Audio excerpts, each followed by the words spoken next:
মালদা জেলা সাংস্কৃতিক পরিচালন কমিটি, আমাদের সমস্ত স্তরের সাংস্কৃতিক শিল্পীরা চেষ্টা করছেন এই জেলার সাংস্কৃতিক দৃষ্টিকে তুলে ধরার। তাই আজকের এই উৎসবের মুহূর্ত আমরা শুরু করে দিলাম। আগামীতে আরো অন্যান্য অনুষ্ঠান আছে, আপনারা সকলে এই অনুষ্ঠানের সাক্ষী থাকবেন। এই উৎসব আমাদের সবার, এই উৎসব আমাদের জেলার, এই উৎসব আবাল বৃদ্ধ বনিতার, সর্বস্তরের, সর্বধর্মের, সর্ববর্ণের মানুষের উৎসব। তাই আমরা সবাই একত্রিত হয়ে এই মালদা উৎসবে মধ্য দিয়ে, যার মাধ্যমে আমরা জেলাকে নিয়ে গর্ববোধ করতে পারি।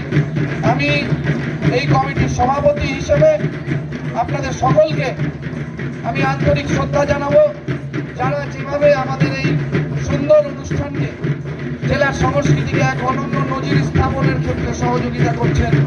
তাদের